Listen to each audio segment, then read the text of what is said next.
గత 3 సంవత్సరాలుగా కేంద్ర ప్రభుత్వం ఆధ్వర్యంలో ఈ యొక్క స్వాతంత్ర ఉత్సవాలు చాలా పెద్ద ఎత్తున నిర్వహిస్తూ ఉన్నాం. ఈ సందర్భంగా ప్రతి ఇంటి మీద జాతీయ పతాకం ఎగరవేసుకోవాలని ప్రధానమంత్రి గారు స్వయంగా దేశ ప్రజలకు పిలుపునివ్వడం జరిగింది. అందులో భాగంగానే హర్ ఘర్ తిరంగా అనేటువంటి కార్యక్రమం పేరు మీద ఈరోజు దేశవ్యాప్తంగా భారతీయ జనతా పార్టీ, అదేవిధంగా భారతీయ జనతా యువ మోర్చా, వివిధ సామాజిక సంస్థలు అందరూ కలిసి ఈ యొక్క హర్ ఘర్ తిరంగా కార్యక్రమం జయప్రదం చేయడం కోసం సన్నాహాలు ప్రారంభించారు.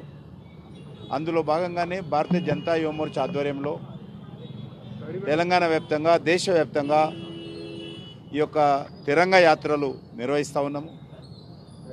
ఈ సందర్భంగా మనకందరికీ తెలుసు, మనము ఇటీవలనే 75 సంవత్సరాలు పూర్తి చేసుకొని ముందుకెళ్తా ఉన్నాం. 75 సంవత్సరాలు స్వాతంత్ర పండుగ సందర్భంగా సుమారు 23 కోట్ల మంది ప్రజలు తమ ఇళ్ల మీద జాతీయ పతాకాలు ఎగరవేయడం జరిగింది. అదే స్ఫూర్తితో ప్రధానమంత్రి గారు ప్రతి జాతీయ స్వాతంత్ర దినోత్సవం రోజు కూడా ఈ జాతీయ పతాకాలు ఎగరవేసేటువంటి కార్యక్రమం చేపట్టాలని పిలుపునివ్వడం జరిగింది. అందులో భాగంగానే భారత ప్రభుత్వం తరఫున, వివిధ రాష్ట్ర ప్రభుత్వాల తరఫున ఈ జాతీయ పతాకాలు ఎగరవేసేటువంటి కార్యక్రమం కొనసాగిస్తున్నాం.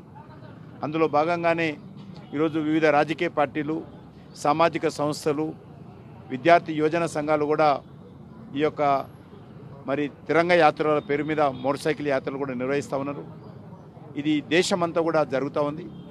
ఎందుకంటే మనకు దేశ సమగ్రత, సమైక్యత కాపాడాల్సినటువంటి బాధ్యత మన మీద ఉన్నది. ఈ తరము, నవతరము, యువతరాన్ని కూడా దేశ స్వాతంత్ర ఉత్సవాలకు సంబంధించినటువంటి చరిత్ర తెలియాల్సినటువంటి అవసరం ఉంది.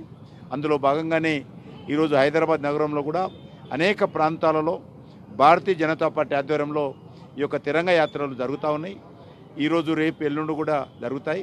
15వ తేదీ కూడా అంతటా కూడా ఈ యొక్క అందరి ఇండ్ల మీద కూడా జాతీయ పతాకాలు ఎగరవేసేటువంటి కార్యక్రమం కొనసాగిస్తున్నాం.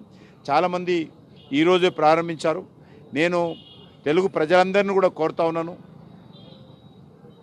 15 ఆగస్టు దేశ స్వాతంత్ర దినోత్సవ పండుగలో మీరు కూడా భాగస్వాములు కండి.